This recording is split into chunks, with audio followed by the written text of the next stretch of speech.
International doom and heavy metal act Exorcism had actually formed back in 2006, but it wasn't until 2014's I Am God that the band actually took to the studio to release a debut of anything. The effort, released through Golden Core Records, was met with a decent amount of praise, though seemed to be largely swept under the rug, hidden from prying eyes not too accustomed to the light of the underground terrain.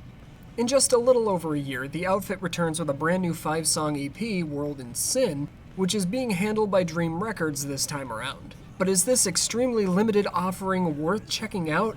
Or is this more modern creation, according to the accompanying press release, one that fails miserably? Before we even discuss the EP itself, we need to address the issue with Exorcism's lineup. Many sources online state that the only active member of the group at this moment is vocalist Saba Zvekin. I hope I'm saying that right, with former members Lucio Manca, Gary King, and Joe Stump, supposedly no longer involved following last year's effort. In fact, the official Facebook account states that everything else is handled by TMS studio musicians. I didn't even get a band member or session member list with the review material, so right now, I can't say for certain if those three are involved with the World in Sin EP, or if it's just a couple random session members the studio may have had floating around. But whatever the case may be, as far as the members go, World in Sin doesn't quite sound as good as one would hope one way or the other. Yes, there is a heavy analog quality present to the rougher production or mastering, and while it aids the Black Sabbath and Dio presence to an extent, the bass and guitars actually clash horribly, as the latter is either lower in the mix or a bit thinner compared to the louder buzz or twang of the former instrument mentioned. It just creates an odd grunge appeal along the lines of Pearl Jam or even Nirvana, but with strong heavy metal themes and overtones.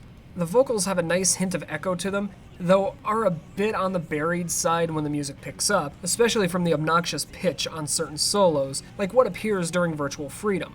Thankfully, the drum kit is at a decent level that works with everything present, even the keyboards that can show up from time to time with a very meager presence, effective enough to cast the music into a specific atmosphere or direction. And speaking of Virtual Freedom, it's a good place to start as any.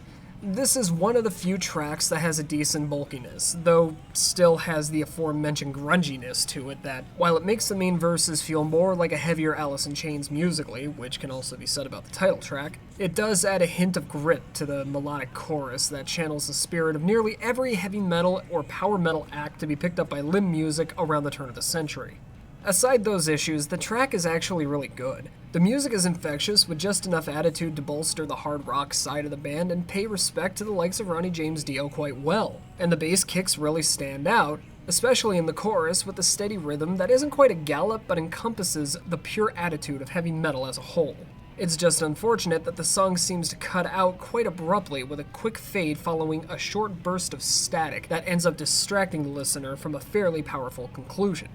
World in Sin is more of a bass-heavy piece of slow-moving heavy metal in the vein of Ronnie James Dio-era Black Sabbath for the main verses. The well-paced performance is met with a brooding atmosphere that sounds absolutely miserable. The entire performance sticks with that tone except for the chorus, which actually is pretty enlightening, enhanced by the keyboards in the background that are reminiscent of 60s rock organs. Again, the music itself is good, as is the atmosphere established, but there's a little bite due to the reliance on the loud pulse of the bass guitar and how it greatly overpowers the rest of the instruments, even the vocals at times. Meanwhile, there's Black Day in Paradise, which, other than some tighter drumming, quicker bridges, as well as more enthusiastic vocals in spots, it's about the same otherwise. Sahara just sounds like something torn straight out of a Dio album. One of the things that makes Exorcism work is that it holds just enough originality in the vocals and music to separate itself from Dio's works.